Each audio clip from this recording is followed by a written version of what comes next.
Hey,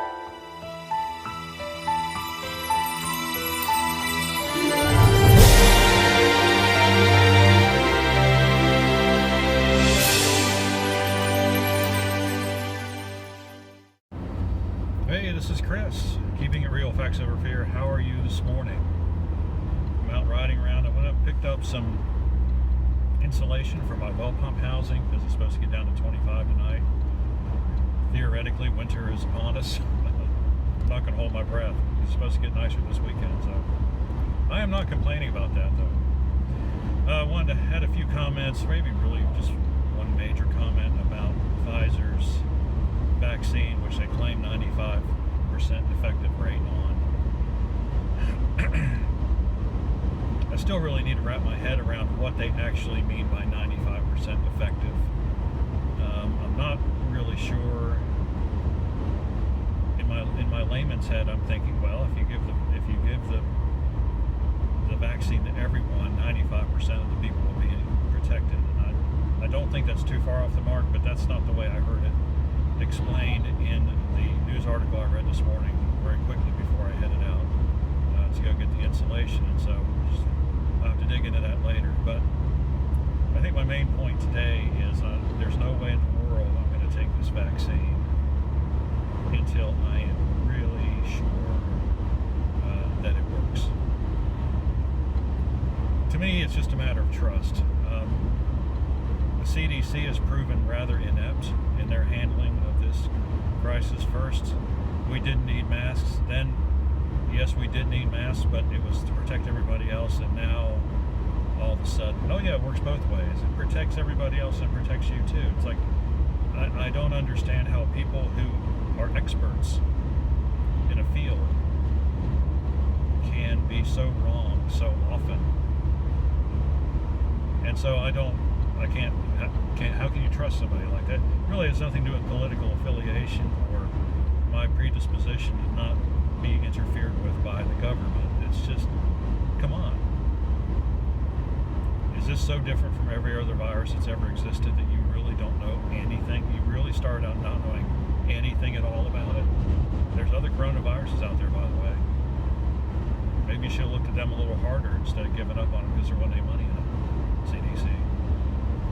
The second reason I don't trust him is Dr. Fauci, of course, with his famous, well, it's a lie, when he said the only reason I said masks weren't required back in April or May or whenever that was because there wasn't a sufficient supply and we needed them for the healthcare workers.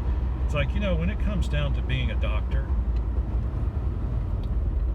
and if you really do believe in the phrase "do no harm," it seems to me like you did a lot of harm if masks are necessary. I mean, if you now really believe masks are necessary. So he was either lying then or he's lying now, but either way, he's a liar. And so how can I trust someone like that who's willing to give me bad advice one way or the other?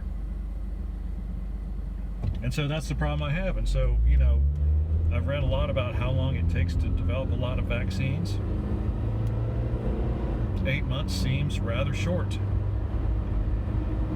I would say, though, and before everybody gets all excited about what's going on,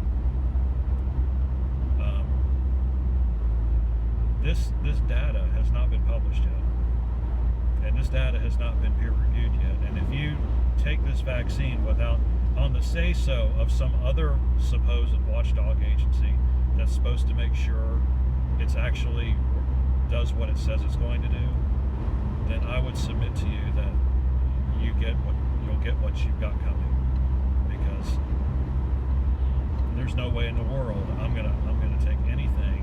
I'm not gonna get shot up with anything unless it's been peer reviewed. There's just no way. And peer review, by the way, means that a bunch of other scientists who are just as smart as the people who came up with the vaccine are going to look at the methodology. They're going to look at what happened. They're going to go everything with a fine-tooth comb to make sure that Pfizer really has done what they say they have done. Of course, I don't trust corporate America as far as I could throw it. So I don't trust the government, and I don't trust corporate America, and there's good reason for that. It's not just because I'm paranoid. Because I am a little bit paranoid. I'll admit that. But prove it, please. Prove it, and I'll take it. Don't prove it, and I'm not going to take it. And I'm perfectly willing to sit back and be last on the list and let everybody else be a guinea pig in this great experiment they call the coronavirus COVID-19 vaccine. Those are my opinions only. If you have any questions or comments, leave them in the section below. Like and subscribe. We appreciate what you do. And we will see you on the next critical fact-filled video.